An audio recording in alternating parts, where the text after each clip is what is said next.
by Lupe Fiasco, featuring Skylar Gray. This is Democracy Now!, democracynow.org, The War and Peace Report. I'm Amy Goodman with Juan Gonzalez. We turn now to another story about secret government agents and surveillance. Today we continue the conversation we began Thursday with Seth Rosenfeld, longtime investigative reporter and author of a new book, Subversives, the FBI's War on Student Radicals and Reagan's Rise to Power. The book is based on more than 300,000 pages of records Rosenfeld obtained through 5 Freedom of Information lawsuits against the FBI over the course of 3 decades. It looks at how then FBI Director J. Edgar Hoover ordered his agents to investigate and then disrupt the free speech movement that began in 1964 on the Berkeley campus of the University of California. The protests prevailed and helped spawn a nationwide student movement. Seth Rosenfeld reveals how FBI records show agents use, quote, dirty tricks to stifle dissent on the campus, and exposes new details about how future U.S. President Ronald Reagan's secret role as an FBI informant. In the book, Rosenfeld interweaves stories of 4 main characters: the FBI's J. Edgar Hoover, Ronald Reagan, who was running for governor of California at the time, Clark Kerr, then the University of California president and a target of scorn from both Reagan, Hoover, and student activists, and legendary free speech movement leader and orator Mario Savio.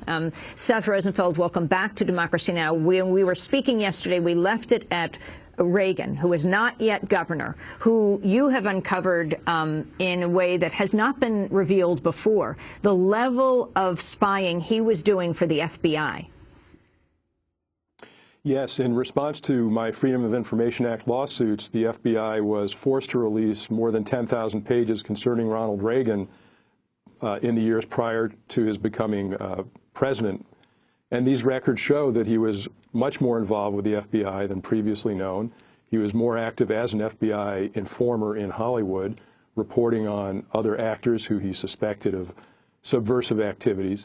And that later, in response to this, Hoover and other FBI officials returned the favor by giving Reagan personal and political help that went beyond the FBI's proper jurisdiction.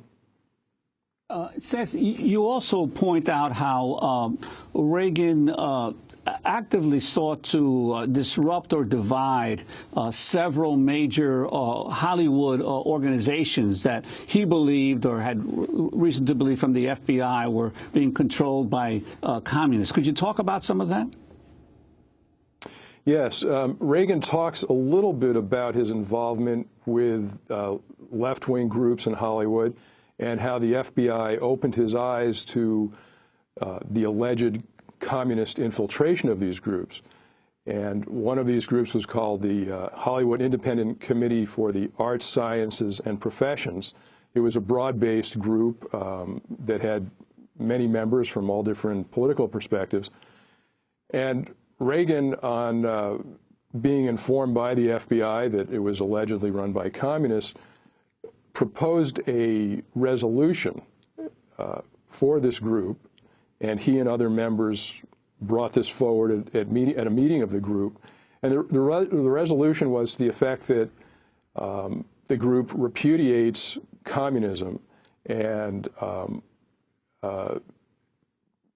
this was a very divisive measure, and it led to a split within the group. And Reagan says that in court testimony, he says he proposed another divisive measure to a second group, the American Veterans Committee in Hollywood in the 40s. And the reason the measure was so divisive is that at this time in history, there were very broad coalitions within Hollywood that included people from all ranges of political backgrounds who had come together around specific issues. So that's one of the ways that Reagan sought to disrupt these groups.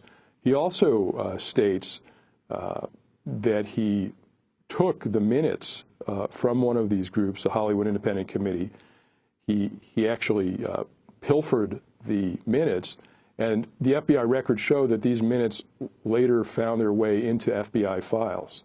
He also tried to undermine a very bitter strike of the set builders. Even though he was himself a member of and later a president of the Screen Actors Guild. Yes. While Reagan was president of the Screen Actors Guild, there was a very bitter strike in Hollywood led by the Conference of Studio Unions, which was kind of an independent union challenging the status quo. And Reagan and other members of the Screen Actors Guild Board of Directors took the position that the Screen Actors Guild should not support that strike. Reagan later wrote that he was convinced that communists were behind the strike, although the evidence is that the strike had some legitimate issues that they were pursuing.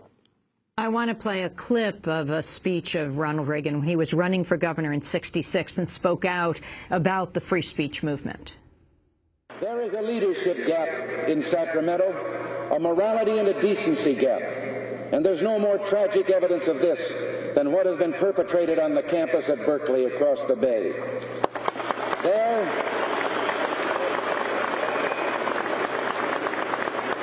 There, a small minority of beatniks, radicals, and filthy speech advocates have brought shame on a great university, so much so that applications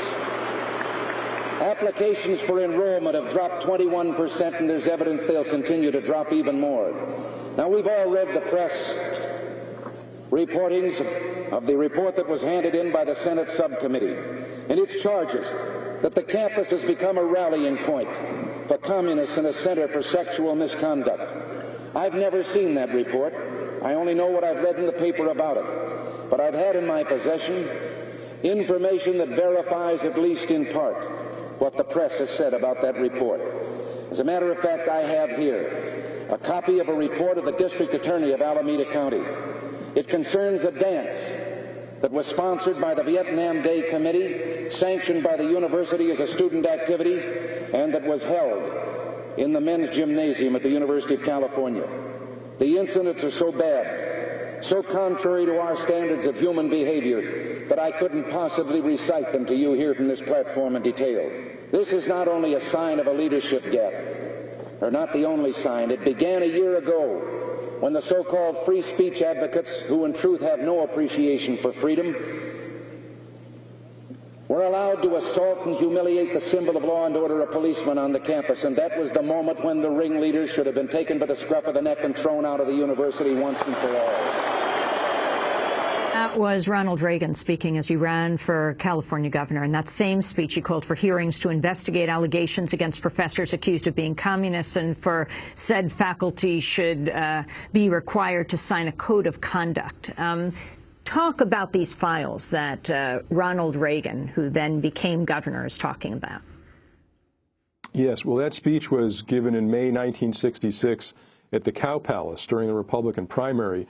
And you can hear Reagan focusing on the University of California, the Berkeley campus in particular.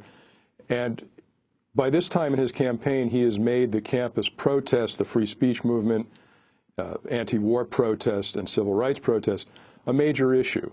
And he's not only complaining about those protests, he's using them as a way to attack the incumbent Democrat, Pat Brown. He's saying that these show that there's a leadership gap and a morality gap at the center of the state's Democratic Party. Reagan, by this time, had forged a very close and cordial relationship with the FBI. That's a phrase that FBI officials used to describe their relationship with Reagan. This relationship was based on his years in Hollywood, where he was more active as an informer. He had named a number of people to the FBI, sometimes on very scant evidence.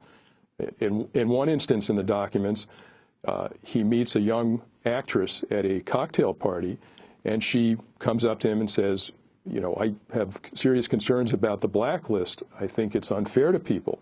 And Reagan disputes this with her and later reports her to the FBI. And the FBI, as a result of that, opens a file on her. So by the time he's running for governor, he has a very close relationship with the FBI. And soon after he's elected in November 1966, he phones the FBI as one of his first acts in office, and he requests a secret briefing about the protests at UC Berkeley, not only about students and professors engaged in dissent, but also about members of the Board of Regents, specifically liberal members of the Board of Regents, and about the university president, Clark Kerr. Now, Seth, you Not also... long after this, Reagan attends his first meeting of the Board of Regents, and at this meeting, Clark Kerr is fired. Yeah, you mentioned that not only was did Reagan particularly target Clark Kerr, but J. Edgar Hoover also felt that Clark Kerr was a menace as the president of the University of California. Could you talk about Kerr himself, his history, and his role in terms of the FBI targeting him and Reagan? Because a lot of people also forget that Reagan was the first person to institute tuition at the University of California. Which before him had been free to all people who were able to get into the California university system. Yes. Clark Kerr is one of the towering figures in American higher education. He was born in 1911, coincidentally the same year that Ronald Reagan was born. Kerr came from a rural part of Pennsylvania. His father was a farmer and a teacher. And Kerr worked on the farm as a boy and attended a one-room schoolhouse. Kerr has written in his memoirs that he had a teacher at this one-room schoolhouse named Miss Elba who took an interest in him and had a profound impact on him. She helped him become a good student, and as a result of that, he went on to attend Swarthmore College. So Kerr has always felt, from his very early days, very strongly about the power of education to transform people's lives. At Swarthmore, Kerr becomes a Quaker. He believes in nonviolence, and he works for social justice through the American Friends Service Committee, and then moves to California, does graduate work at the University of California, Berkeley, and later becomes the first chancellor at Berkeley in the 1950s. In 1958, he's appointed president of the University of California system. Kerr helps expand the University of California into one of the greatest public universities in history and opens the door to higher education for thousands of people. One of the things that Kerr accomplishes is called the Master Plan for Higher Education. This was a system of junior colleges, four-year colleges, and public universities, graduate schools like UC Berkeley, that was set up around California and was then emulated around the country and internationally. And this really transformed the educational system and opened it up to many, many people. At the same time Kerr was doing this, he also opened the University of California campus to free speech in many ways. He lifted the ban against communist and socialist speakers, and his explanation at the time was the university is not engaged in making ideas safe for students, it's engaged in making students safe for ideas. He believed that if students were well educated, they could hear ideas from any point of view and then make the right decisions. However, J. Edgar Hoover didn't appreciate that point of view. He viewed Kerr as potentially subversive and certainly as somebody who was not in sympathy with Hoover's own political views. He blamed Kerr for opening the campus to activism and was very angry at Kerr later during the free speech movement for not cracking down more severely on student protesters. So in my Freedom of Information Act lawsuit, I requested any and all records concerning Clark Kerr, and the FBI released over 1,000 pages on him. And what these documents show is that the FBI did normal background investigations of Kerr because he was in a high position at the university and was overseeing the nuclear radiation labs, but that the FBI also used these background investigations as a pretext to try and sabotage his career. And one way the FBI did this under J. Edgar Hoover was by gathering allegations against Kerr and then sending them to the White House, to President Lyndon Johnson, even though the FBI had investigated the allegations and knew that they were untrue. And the FBI also leaked information to conservative members of the Board of Regents in an effort to convince the regents to fire Kerr. But Kerr had a very staunch ally in Governor Pat Brown. And as long as Pat Brown was the governor of California, Kerr would remain as president of the University of California. So when Ronald Reagan was elected in November of '66, FBI officials saw this as a breath of fresh air. They finally had an ally in the governor's office, and they complied with Governor Reagan's request to meet with him soon after he was elected. They gave him an extensive briefing about Berkeley, about Clark Kerr, about his opponents on the Board of Regents. And then very shortly thereafter, Kerr was fired at the University of California. I want to turn to an interview from the 60s with FBI Director J. Edgar Hoover, speaking about how the American Communist Party was committed to the overthrow of the government by force and violence. I think that communism is as serious a menace to the United States as it ever was, if not more so.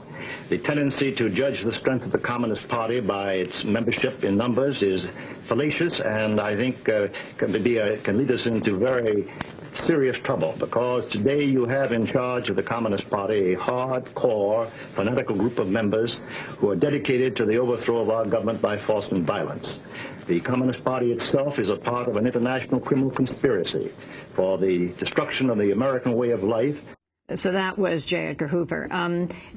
If you could, Seth Rosenfeld, fit this into how the government dealt with Clark Kerr, but also, though, he was also unpopular among the students, ultimately. Yes, he was. In the early years of the Cold War, particularly right after World War II, there was great concern about communism. There were links between the Communist Party in the United States and the Soviet Union did attempt to use some Communist Party officials in the United States to gather nuclear secrets and other information from the University of California. But by 1957, the U.S. Supreme Court had ruled that being a member of the Communist Party was not in and itself illegal. There had to be further evidence that a member of the Communist Party was engaged in espionage or breaking a law. Despite this court ruling, the FBI continued to intensively investigate communists, socialists, and according to congressional findings in the 70s, virtually anybody who challenged the status quo, and amassed more than 500,000 files on American citizens.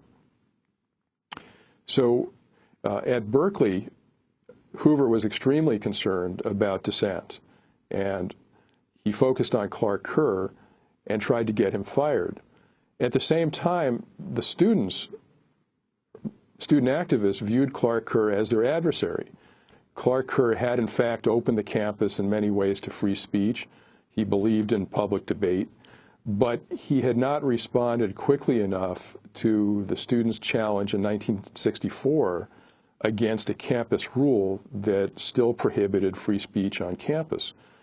Kerr came from the point of view that keeping politics off campus would protect the university from outside political influences and therefore protect academic freedom.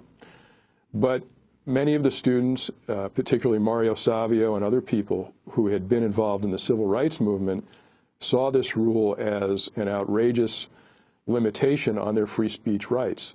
Savio had spent that summer in the South registering blacks to vote. He had faced down the Ku Klux Klan. He'd been assaulted by the Ku Klux Klan. And he returned to campus in that fall of '64 only to find that this rule prohibited him from even handing out a leaflet on campus.